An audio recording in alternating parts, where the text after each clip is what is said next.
Hello, Fearless Schools podcast friends. I hope everyone out there is having a wonderful time and is gearing up for another scintillating edition of your Fearless Schools podcast, which is, of course, brought to you by that massively clever bunch at Creative Leadership Solutions. You know, it's true. Check out everything that CLS has to offer at www.creativeleadership.net on the internet, and your hair will be blown back, I promise, by everything they have stacked in their pantry. And you know what else is stacked up to the top shelf?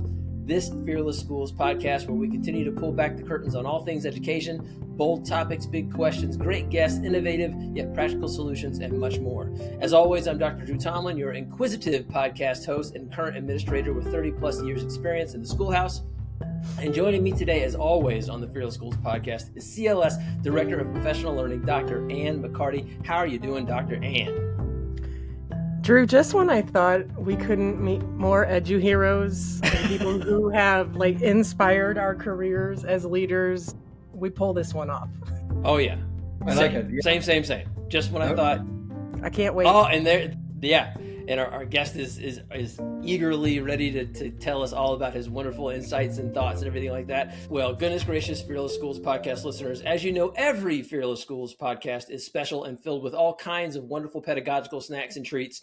And this edition has all of that and then some, because we're about to chat with someone whose work we've all admired, referenced, talked about, et cetera, et cetera, et cetera. You know, if you are an educational leader, and we know that you are, you probably have a book on your bookshelf, an article in your filing cabinet, a quote in your heart with his name on it or somehow inspired by his work. Goodness gracious. Listen, before we reveal the name, here's a little bit about our special guest. Former Dean of the Ontario Institute for Studies in Education of the University of Toronto, recognized as a worldwide authority on educational reform. He advises policymakers and local leaders around the world in helping to achieve the moral purpose of all children learning. He received the Order of Canada in December of 2012, and he holds honorary doctorates from several universities in North America and abroad. He is a prolific, award-winning author, currently writing a book right now, whose books have been published in many languages. His books have won awards all around the globe, including such titles as Leading in a Culture of Change, which was awarded the 2002 Book of the Year Award by Learning Forward, Breakthrough with Peter Hill and Carmel Crivola, which won the 2006 Book of the Year Award from the American Association of Colleges for Teacher Education, and Turnaround Leadership in Higher Education with Jeff Scott, which won the Bellwether Book Award in 2009. His latest books, listen, The Principle, Keep 3 Keys for Maximizing Impact, Coherence, Putting the Right Drivers in Action, Freedom to Change, and Indelible Leadership. In 2012, he was named an Officer of the Order of Canada for his achievements in the field of education reform as a scholar, teacher, writer, and advisor to governments in Canada and abroad. He currently serves as an advisor to the Premier and Minister of Education in Ontario. I'm going to start that part over. He currently serves as an advisor to the Premier and Minister of Education in Ontario and is co-leader of the New Pedagogies for Deep Learning Global Initiative. And most immediately, and most importantly right now, he is an amazing guest on this Fearless Schools podcast. That's right, everyone. It's the one and only Dr. Michael Fullan. Good day, Dr. Fullan. How are you doing? I'm good. You're leaving me breathless with that introduction. I'm breathless and kind of perspiring. I feel like I need a nap. Yeah, well, it was fantastic. Yeah, I'm ready to go. Awesome. Well, we can't thank you enough for taking time out of your busy schedule to share your wonderful wisdom and insights with us today. Oh my goodness gracious! As I said even before we recorded, this is a surreal moment for me, and I know it is for Dr. Ann as well. Some of our very first books in the area of educational leadership were authored by your steady hand, so we appreciate you taking time today. So we're going to get right to it. With all of that work that you have done and continue to do, there's stuff that has to sustain you. We're going to go straight to the hard-hitting question. What is your favorite food in times of challenge or comfort or authoring books, or what do you go for? Well, it's tied into the setting. I'm up here at our summer place, which is 150 miles north east of Toronto at a lake. It's called Chandos Lake.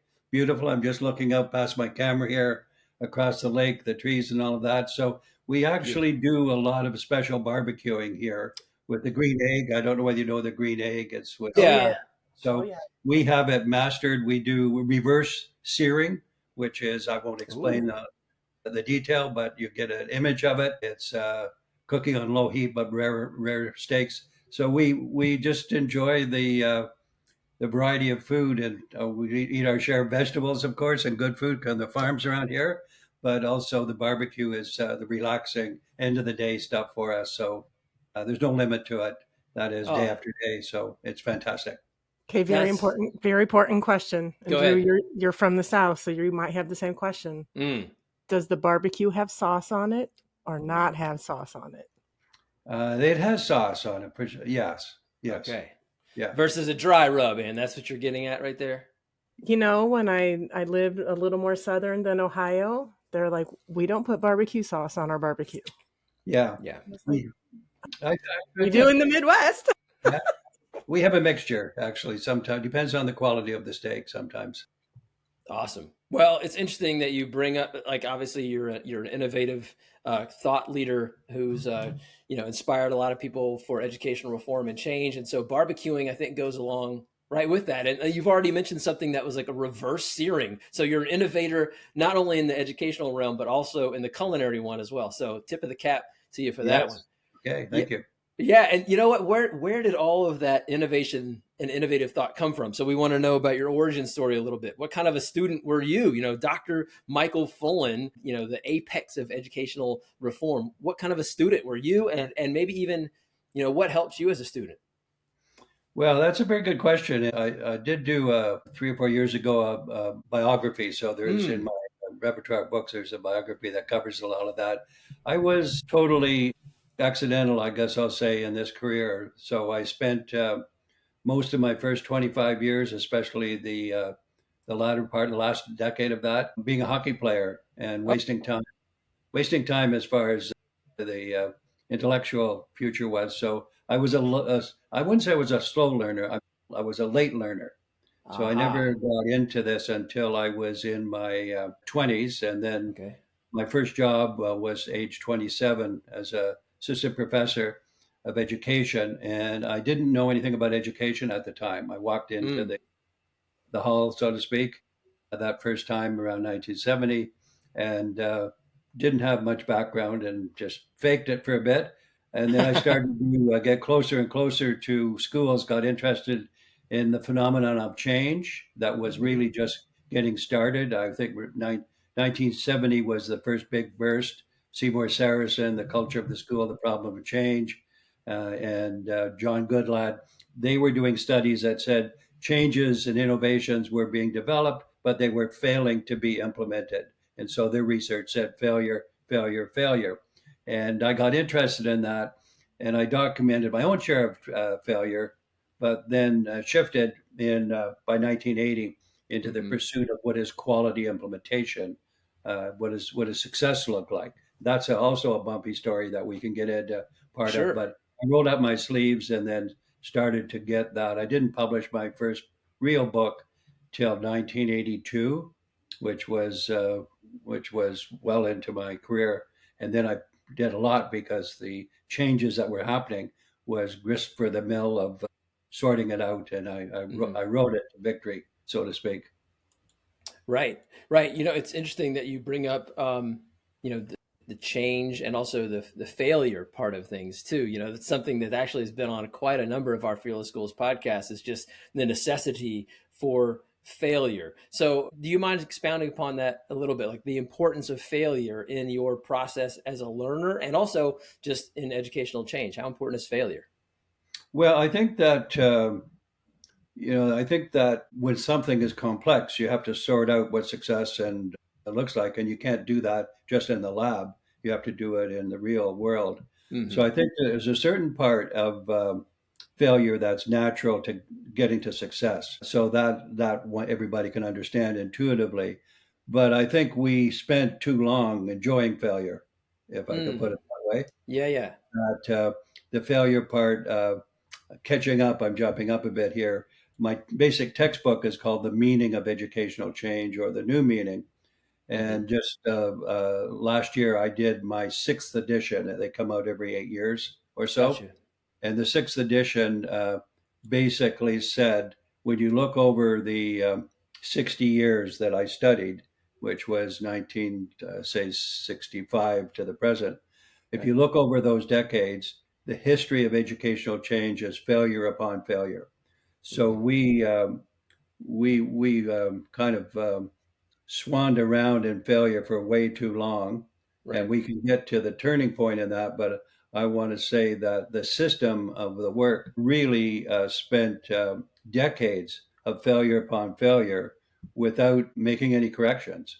And the Mm. reason for the failure, and it's in my latest book, the sixth edition, Right. is that it was always top down. Even Mm. if they gave some input from the bottom, it was always orchestrated from the top.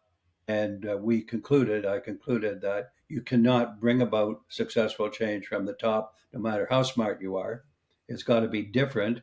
And I think the summary statement I would make is that last century, I'm talking 1968 to 2000, I was really a researcher studying failure.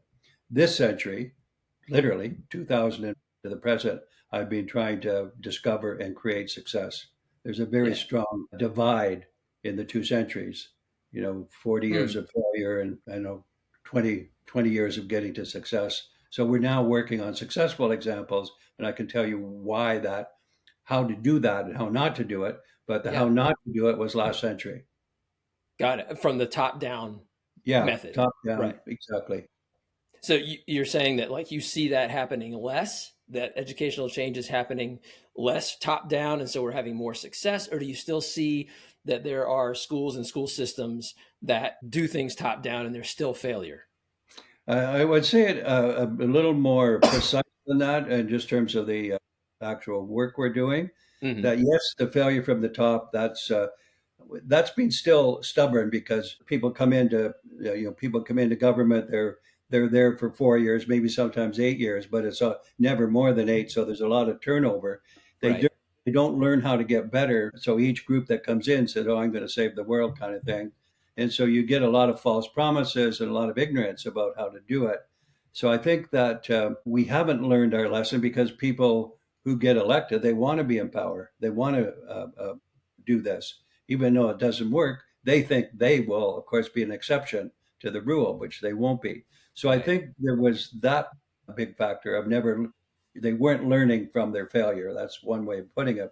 The second thing is that this is more the current work, but more important to unpack is that the nature of learning, the Mm. purpose of schooling, let's call it about this, it got more and more wrong. That either the purpose of schooling wasn't clear to students, wasn't appealing to students, was too much tied up in test scores. So Right. the research is crystal clear on this. The percentage of students who don't find schooling worthwhile for themselves, by the time they get to grade 10 or 11, the percentage who find it worthwhile is about 20%. I mean, that's Mm. shocking, really, when you Yeah. think of how important it is, the big phenomenon that it is, that you only have 1 in 5 students that are at all attracted to going to school, being in school. And that's been the case all of this century. It got a further punch in the gut in COVID. Then Mm. kind of COVID took the roof off of what was already happening, and people then were able to stay home even more. I don't think I'll go to school today, kind of thing. But it simply wasn't attractive. Mm. And one of my colleagues who passed away about 3 or 4 years ago, Richard Elmore, you Mm. probably know his work, but from Harvard, he had studied how to be successful. He was quite good because he spent a lot of time in schools and classrooms and got some things going. But eventually, he got worn down by the failure for anything, even the good ideas to take hold. And he did a podcast 2 months before he died, January 2021. And in the podcast, he ended it this way. He said that schools have become obsolete the way they operate. Mm. And I'm quoting him now. He said, Yeah. Yeah. people won't stand for it. They will just walk away." That's what Right. he said. And he meant students and teachers. And if you take attendance and Mm. commitment to schooling, they have walked away. Yeah. It was way down, and it happened before COVID. It was aggravated by COVID, and it's even more fractious now because even the top down people are fighting about what to do, what not to do. You know the current story. So there's a lot of noise at the top, a lot of ineptitude, and it's worse off than anything. So people have just held back. We can talk, of course, in this what we're doing as an alternative. We'll get to that, but Yeah. the fact is that that story, which I've documented pretty well in the New Meaning of Educational Change number six, sixth edition, is really bottomed out. It's got nowhere to go, and then so that's where we are. We're working on the solutions now, the new Right. solutions, which I'm happy to talk about at some point. But I'm kind of putting a bow on the past and saying it should be buried sooner than Right. later. Right. Go ahead, Ann. This idea that we have to fix education, right? Everybody says we have to fix it. Yeah. Where is that in this scenario that you're describing to us between last century and this century? Because I always felt that was very real. There's a lot of pressure as an administrator, as a central office person, that we have to fix things. And Yeah. I think it takes away from, we're already doing so many things well. Yeah. I agree with you. Yeah, certainly overload, and how would you like it if somebody came along and said, "I'm going to fix you," and they didn't know what they were doing? Right. Right. That's what it's like. So it seems kind of odd that that would persist, but I think it's just the nature of the beast. People are used to doing things to education to improve it, Mm. and if you could just take anything, raising children, developing an enterprise you're working on. You can't have a "I'm going to fix this" attitude. You have to have "I'm going to improve it. I'm going to work with whatever is in that system, and we're going to co-develop it to a solution." It's too complex, increasingly complex in 2025 and so forth. The world is so complex. You can't just do it with solutions. You never could actually, but now it's even more obvious, and there's more harm done. And a lot of people, frankly, have given up trying. Mm. So the students have given up trying, and Right. there's teachers, a lot of them, and even at the top, I guess the last big gasp was George Bush's "No Child Left Behind" Mm. when he signed in the year it started 2000. He signed the bill in 2002, I think. That was supposed to be the whole system improved. It was all well stated, but it was a disaster because it was "we're going to fix you" kind of proposition, and it missed a lot of points. It had uh, the wrong kind of feel to it. My friend Jal Mehta, who's also at Harvard, he wrote a book called "The Allure of Order," ALLURE. The allure of people tried to impose order on something that was more complicated, and so we've had that still goes on, and we'll just see where it goes now. But I can talk about our new successes anytime when we're in this podcast, and I'll show you how they're different than the fix it mindset. Yeah. Yeah. I mean, we'll definitely, that's definitely, we're going to get to that because that's where we want to go. It's like you said, it's important to acknowledge in some ways what's in the rearview mirror, like the past, but we do Yeah. need, like you said, put a bow on it. We're done with the failure mindset and the failures. We're ready to go on to successes. I want to make a connect some dots here as both a barbecue fan and a hockey player, right? I think that what makes barbecue and hockey successful is that the goals are extremely clear, right? You know Yeah. what kind of dish you want to make when you're doing the egg, and you Yeah. know where you need to take the puck when you're on the hockey rink. How are goals important in terms of educational change? Is that part of the issue? Like our goals are unclear, and maybe that's why there hasn't been so much successful progress in terms of change. Yeah, I think it's a function of the goals being outdated. Mm. So the goals were the basics: literacy, numeracy, high school graduation, etc. Sir Ken Robinson, was a constant critic of the narrowness of the agenda, the factory Hmm. model, he called it. Yes, So yes. decade after decade, the testing mania was what people took a simple view to it, and it was relevant perhaps in 1960, but increasingly the more complex society got, the more that wasn't what was needed. And it's the advantage of the testing and the basics is they're clear. The Right. fact that they don't lead to very much or they're not interesting by themselves. So if you then switch to the more complex goals that we are working, our own goal set now is the six C's.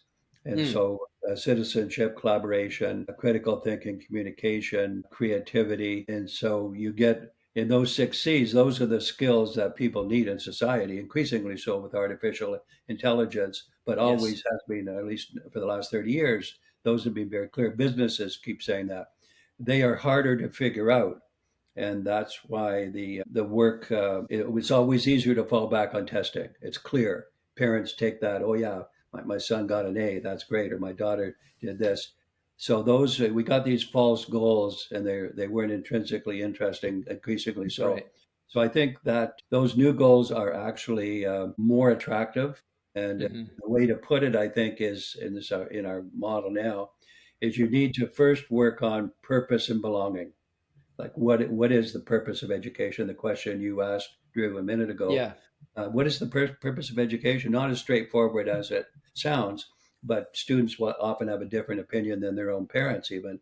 So you Right. got to get purpose. You have to have a sense of belonging, and then you have to make the learning developmental and interesting, the pedagogy, Yes. or whatever word you want to use.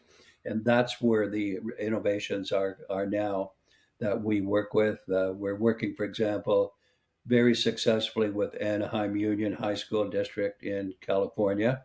It's Nice. a district that goes from grade 7 to grade 12, has 26,000 students to 20 schools, is high poverty, high diversity, and they have, starting with our ideas without us, and then 3 years ago, we teamed up with them.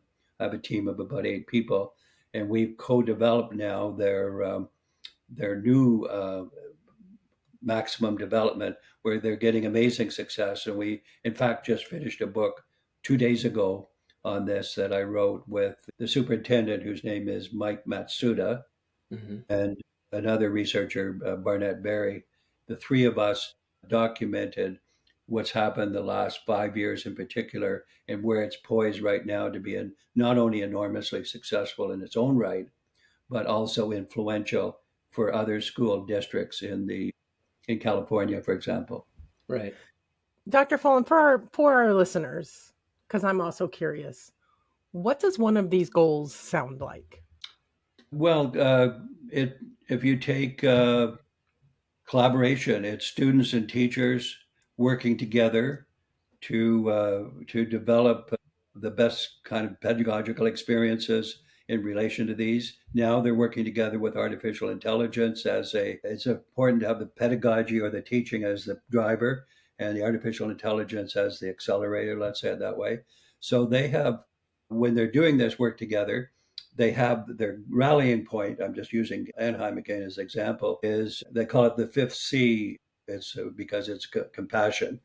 It Mm. happens to be, and they say, we are teaching our students to be powerfully effective as compassionate learners who will be good for society and good in society, meaning they Mm. get their jobs. And so it's tied into the kind of education they get, the new, a pipeline to the best jobs and the career and technical education, things that are much more practical, but they're deeper and more powerful. So they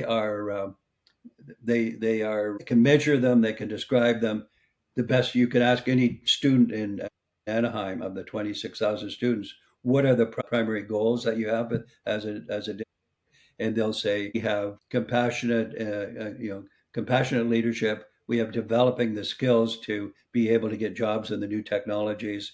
We are working together to learn from each other. We are having principals and teachers learn with us. They do a lot of what they call presentations of what they're learning. They have frequent presentation of the learning as a Hmm. method of confirming that they know what they know. Right. So they call them sometimes soapbox things. All the students in Anaheim have done this, where they give, let's say, a 10-minute speech to their Hmm. peers, semi-public, on what it is they're learning, what impact they have. So they begin to develop the civic education. That's one word for it, but not the study of civics, but how to Right. be what does it mean to be a good citizen in 2025? What does it mean to relate to the workforce? So they're very conscious that they're being contributing, that they're having a better pipeline to their own life but they're also contributing to the effectiveness of that community. And just as a footnote, they do better on literacy and numeracy than adjacent districts who focus on literacy and numeracy and are Right. better off in terms of resources.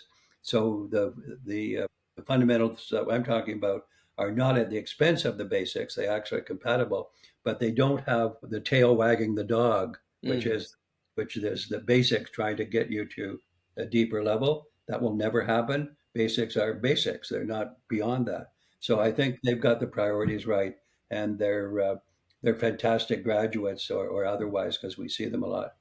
I have Right. one more follow up for Yeah, this. go ahead, Dr. M. I'm envisioning listeners.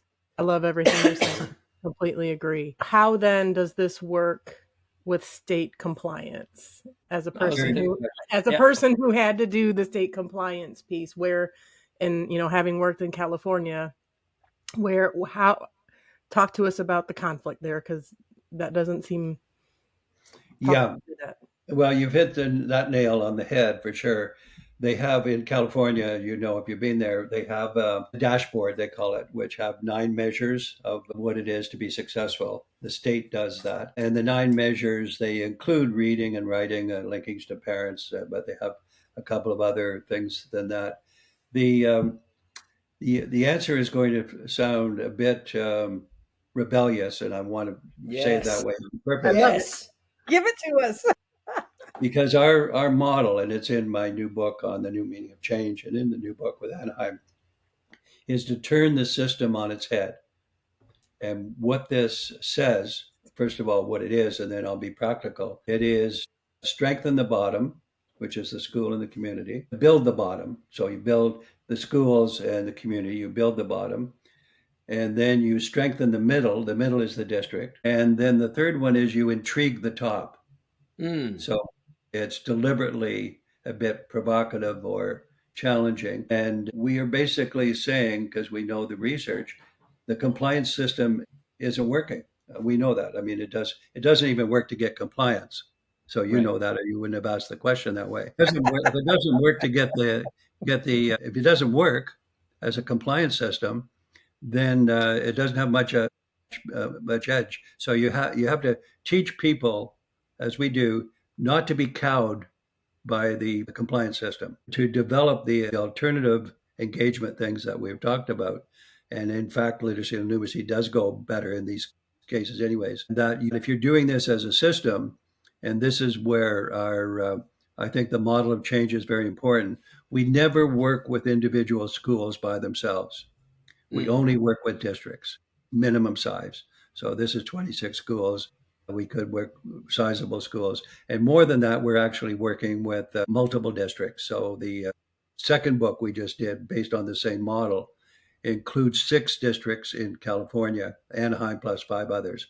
And so they're consistently doing the same thing. So what we've been able to do is turn the power base on its head and then start producing examples of success that are scalable because they're coming from whole districts and multiple districts.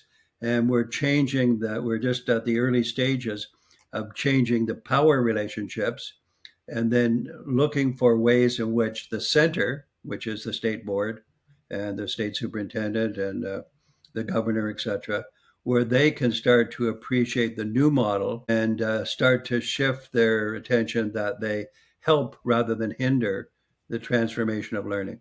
Right. I'm gonna that model where you said flipping the school, just flipping it on its head. I want to rewind that tape just a little bit. So building the bottom, Yeah, building. strengthening, yeah, strengthening Uh, the middle, and yeah, intriguing the top. I mean, yeah. that's just yeah, that makes so much sense to me. Oh wow. At what point in your career did you become a revolutionary? Did you just say like, you know what, I could do the standard this way, but as Robert Frost said, you took the road less traveled. When did you reach that point in your career, or was that always there? No, I think the best way of, because it's fairly clear, one division. The first half of my career, which was 65 to year 2000, Right, well, I was studying change, studying failure, basically. right, I right. wasn't the revolutionary. I wasn't the transformer. The second half of the career, which literally conveniently is the beginning of the century, was I began to work with others. I worked in with the Premier of Ontario to do some transformation of the kind we're talking about. So I became a reformer around the year 2000, Got it. whereas before I was a researcher. Ah, And now as a reformer in these from 25 to the present, all of our insights are co-developed with practitioners. I mhm. feel a bit guilty sometimes because my books, which are quite popular, I feel like I'm plagiarizing from practitioners because they have insights and they have the specificity that normally researchers won't have because they're not close enough to it. And I'm good at identifying what I call sticky phrases Mm, that come from our work because I'm getting those from. Actually, there is a tradition of research. Kurt Lewin is the name that was famous for this, but he said things like, "If you want to understand something, try changing it." So that hmm. way, he said that as a researcher. He also said, Yep. "There's nothing so practical as good theory, or nothing so Hmm. theoretical as good practice." He was. We honed our insights in working with practitioners. And all of the Yep. language now we have, which is buttresses the role of the turned around system, all of that language is coming from our interaction with teachers and students and parents and others. But the particular articulation, I might get the concept from, I might have the concept myself, but I get it from them. I'll give an example that's not so direct, for example. Yeah, If you sure. say, well, we know some good ideas about how to teach and do those things, but it's not happening enough. How do you get people to do more of that? And so, one way, the top down way is say, this is the right way, it's working, you better do it. Here's even some support, but people feel like it's being imposed on them. Right. We say, well, let's look at what the issues are, and I'll just give you examples from our actual formulation. We say that, for example, you have to go outside to get better inside. That's just this Hmm. one sticky phrase. Intuitively, you can get with it. But a more interesting one is how do you get people to implement something that's good without forcing them to do it? And Right. so you can think, oh, well, we better be crystal clear about it. Well, that doesn't work. People, if you want to kill, here's one of our tricky, our pet sayings: if you want to kill a good idea, mandate it. Mm. So Yep. you got to change that. And we've changed it by with working with practitioners, where we replace that language with language like here's literal examples. How do you get specificity without imposing it with a good idea? Yeah. Yeah. And what you do is you have to get our phrase that gets people's attention. We want to get proximity to practice. So just get that phrase. It's a liberating phrase. It's an innovative phrase, proximity to practice. And then we get the particular examples of what that looks like, and they're highly specific. But we change compliance by saying our approach to implementation is to never say you have to do this, but to create the conditions where people can try it out without Right. feeling threatened because we're not imposing it inappropriately. We're getting Yeah. peers to work with peers. We're getting the results. We're celebrating those. So they are contributing to their own results. It's nuanced. I Yeah. wrote a book in 2019 called Nuance, which basically says a lot of this stuff is not so straightforward. Here's a good idea. Please implement it. We'll support you. It's much more nuanced into what's the meaning of doing this and how can I, if I'm not prepared, how can I get better? If you want to see how a teacher gets better, they don't get better because your research tells them to get better. They don't get better because the idea is mandated. They do get better if they can work alongside somebody else who knows how to do it, and that person is supportive, not impositional. And there's a degree of empathy of figuring it out together, and there's about celebrating success. So there's clearly, in a human dimension, a way to do change and a way not to do change. Those that want change are often impatient. We can Mm. understand why they might be impatient, but it's wrong because it keeps giving change a bad name. I actually remember a really good quote. I get a lot of quotes from practitioners. We were working in Australia in a district system that had 80 schools. It was the Commonwealth territory side. And so we worked there 3 years and they got a lot of success over the 80 schools. So I interviewed at the end of this, after we were documented, with the assistant superintendent at the top. I said, this is really kind of impressive because over 80 schools, you got a lot of success, and this is unusual. And I said, tell me that, because the ideas are good, and that is, are using these ideas, is it voluntary or is it mandated, the Right. ideas? And he said, well, it's voluntary but inevitable, is what he said. Mm. So he was talking about the Oh, that's subtlety of making something happen over time. When you start with 80 schools, there might be 10 or 15, and then it spreads and you're supporting it, and people are learning what we gain: specificity without imposition, right. proximity to practice, bringing that open, which means people have to see each other teaching and help improve it. You need in in Anaheim, each school has a 5C coordinator, which is the fifth C being the one of the C's, and that coordinator is working with the school principals and teachers within the school to learn from each other about what it looks like. They're getting together with other schools and say, okay, with the 5C enablers, what do Hmm. they know? How can we support it, etc. So this gets to be owned by increasing percentage of the teachers and students and the community, and then they do more of it, and they're proud of it, and then they're wanting to be even more innovative. Wow. So much to unwrap there, because what was going on in my mind, first of all, as you said, you feel guilty because you're work with practitioners and infuse a lot of what they said into your books. I think, and as Anne said at the beginning, you're an educational superhero. I think that's one of your superpowers, and I might call that like constellational genius. You know how to look for the stars and align them, whereas some people just see bright dots in the sky. So there you go. You take that to your next book. And then I think too, Okay, there you go, constellational genius. But I mean, what you've described is, I mean, as a current middle school principal, exactly the world that I live in. The data comes forward. I see the numbers from whatever state score. yeah, And if those numbers don't align with my hopes for what we were going to do, it gives me a sense of both urgency, which can be yeah, good, but then yeah, kind of a panic and an anxiety. And I think that's what a lot of school leaders wrestle with is, all right, now that I have this data in front of me, what do I do with it? And yeah, how do I move this forward? And what you've described is a collaborative process that is voluntary yet inevitable. yeah. Anyways, I want to thank you personally because I feel like this is going to help out in lots of different ways. What, in addition to this constellational genius that you have, right? That's one of your superpowers. What do you think is another superpower that you have that helps you do your work? What makes you particularly strong, Dr. Fullan, in what you do? I think it's because I team up with practitioners. I mean, my team, which is about 10 people, all of them are former school principal, former superintendent, Mm-hmm. hands-on, successful, have the sensitivity about these ideas, and we have formulated ways of moving forward. So one of my strong colleagues right now is Lyle Kurtman, Mm-hmm. and he just published a book called The Four Pivots, Pivots, Yeah, and it sure. came from our joint work together. I wrote two books with him earlier, and the first pivot is, I won't tell you all four, but you'll get an idea of this Yeah, yeah. because he's working on this. The first pivot is the North Star, or sense of purpose. So what does Mm, that look like? How do you get that?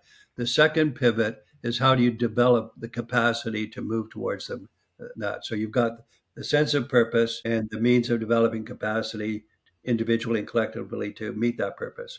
So you get, and the other kind of magic formulation is that, I don't think I'm the original coiner, and it's not a real word, but it's called simplexity. And mm, complexity is taking complexity and getting the smallest number of key factors, always less than 10, but for me it's about 5 to 8 right. factors, and such as sense of purpose, capacity building, and getting those factors to interact so that you have the interaction effects of what that, and that's in the six secrets. Those six secrets are organizations that got the incentives and those factors to interact in a way. So the main way to deal with complexity is to overcome it and contend with it with your own degree of complex capacity. And Mm. complex capacity is taking the key factors and enabling them to interact, because it's like chemistry, right? They Right. when you have certain chemical things interacting, they produce amazing or not so amazing effects. But the effects are the interaction, and Right. that's what we're doing in Anaheim and the other systems that we work with. We are changing teaching from a lonely profession Yes. where students are on the receiving end of not very good learning to a interactive profession where not only are teachers learning from each other's, but now students are in the co-development equation, Hmm. and they're thriving because their results are going up because the ideas that they're getting to, and when we find success over here, we're able to get school districts to interact with each other to team up on what's working and how to get more of it. So I think it sounds complex. We're dealing with, complexity. We're dealing with 8 or 9 factors, not Yeah. 20. And it's Yeah. manageable, especially when people own it and get skilled at it. They can help wanting to do more of it. Yeah. One of your phrases that I carry with me in a book that you wrote, I'm not sure when it was about de-siloing and Yeah, deprivatizing the practices of education, and that's exactly what you're describing to make those successes go forward. And I think part of that too is because the principalship can seem very siloed at times and very lonely at times. So that actually brings us to, if you're ready for it, that kind of brings us to our problem of practice. What do you think? sure. Well, what are Yeah. you asking me? What Yeah. problem practice is there? This is a problem of practice. This means this is a question that has been submitted by one of our listeners out there in the field, right? Maybe a practitioner that you collaborated with. I don't know, but here you go. So they're asking a question. We want to get straight from Dr. Fullan. What would you say to this person out there? All right, you ready? Here it Okay. goes. All Hey, right. Well, fearless, yep. Hey, fearless schools. I'm a principal in a K through 5 school. I've got a great staff and great students, but I'm not sure I'm making an impact anymore. How do I know that I'm making an impact as a principal, and what can I do to make more of an impact? That, I know it's a lot. There's a lot to unpack in that question. What do you think, Dr. Fulton? What advice would you give to this person out there? frame it a bit general. I'm just working on this now, but the principle 2.0. There you go. You got a book on it. I did the principal 2014. I did the principal certain keys, but it wasn't the modern model. And the point 20 is what I'm describing here. So in that book, there's at least 8 vignettes from school principals around the world. These are 5-page vignettes, Gotcha. and I'll just give you a concrete one. The school in Northeast England called Ben Adler was a basket case. Terrible school Mm, for 12 mm, years, etc. A new principal came in, and her name is Claire Brotherton, and so it was to turn around the school. That was the problem of practice. Let's say 2 of the teachers that first week she was there individually came to her and said, "Whatever you've tried in your other school that's been successful, it won't work here. So don't even try it." So oh, the advice they gave her. So what's the problem of practice? A stuck school, deeply stuck for years upon years. Teachers have no hope. Students in the community have no hope. What do you do as a principal? right. What she did was say, I'm not going to fire anybody. This was the first meeting. I'm not going to make any changes the first 8 weeks. We're going to, in one of our phrases, go slow to go fast. Yep. So we're going to get to know each other better. We're going to see what the issues are, and then we're going to start on a small basis. She got one of the teachers who was the one of the most alienated, but was a good teacher. He'd just been alienated because of failure and negative messages from the government, all of that. She teamed him up with another teacher where they would help each other informally just to see how it went. She supported that. They started to love it. They spread that forth, and then they made changes that gave them. They became an award-winning school 24 months later. Mm, This is another one. Go slow to go fast. right. You went slow for 8 weeks, painfully slow, probably given the problem, but then it started to kick in. Once it kicks in, it's positive contagion. Contagion is negative and contagion is positive. If you get the positive version, it goes just as fast as the negative. So, and I've written up that case in that book with a bunch of others. And we have those same stories in Anaheim and other districts. So, what you have to do is not be in such a hurry. Start to think of, read a couple of things like the principal book, think about what there might be. Start Yep. to see if you have any allies among teachers. can we do something differently? And the students, and there's that you have to take a few chances. You have to be willing to fail a bit, but you're failing anyways if you're not getting anywhere. So it's not a True. big chance. And so there's that, and teaming up with this. So I think that the new and also the brand new books we have from Anaheim and other districts, and the new meaning of educational change has a chapter on success stories. Mm, So you have to take the risk, but make sure that you that the four pivots from Lyle, really practical. Anybody right. can do them if they team up. So I think there's hope, and it's the good news is it's not very satisfactory to fail and be criticized year after year. So Right. they're not having a good time anyways. There's not much to lose. Why not take minor chances and have them align to the positive destination that could be made even under the present circumstances? Oh my gosh. Well, I think you addressed that principal's question. So, you get a star on the fridge for that answer. Thank you so much. Is it part of his Yeah, constellation, that There genius constellation? That there you star? go. exactly, It's exactly. only it's not a constellation yet, though, That's but it's a true. start. Okay. But in the book, like you said, you have vignettes in Yeah. the book, right? And so I think that speaks to another just a really great thing is that it's not just theoretical practices about change, but you're actually trying to capture positive narratives about change, right? And Yeah. so sometimes we get stuck in negative narratives, either ones that are currently happening, or sometimes we look through the crystal ball of our future and create these negative stories. So sometimes getting into a book with positive vignettes about change and principles of doing the right thing, that could be the thing that gets us out of that vicious cycle of self-criticism and self-negative prognostication, if you will. I don't know, lots of words. Yeah, no, I agree, and it's also the positive recommendations, let's call them that are too far removed from practice. They're too theoretical, if you like. Right. They're not very helpful either. They're frustrating because you don't know what to do. And usually the person that formulated the direction is a professor who hasn't had much experience doing the work quite often. Right. And so that's why I team up with practitioners. I Right. think I know. I just my kind of last thought here is I love this evolution of your work, Dr. Fullan. I remember as a young person starting my administrative coursework, kind of, engaging with my colleagues and saying, I love that this book has like boxes in it, but our context doesn't fit in these boxes. There's these theoretical aspects. And then Yeah, we're like, this doesn't reflect what's actually happening in our schools. So as a former principal, I appreciate this evolution of your work to work alongside practitioners. And I think that we always need to remember that the answers are in the room, right? yeah, We bring the answers forward. You bring the answers forward. They don't necessarily come from you. Walking yeah. alongside everyone to make it happen. I love this. Yeah. Yeah, Yeah. you can find the answers. If not in your room, you can find them laterally in other schools. Maybe that's why we like to work with the districts where they're actually trying to have all 20 or all 50 schools be part of seeking better answers. Right. And it's very much like your position right now, right? You're looking at a lake through Yeah. a wide window, I'm sure.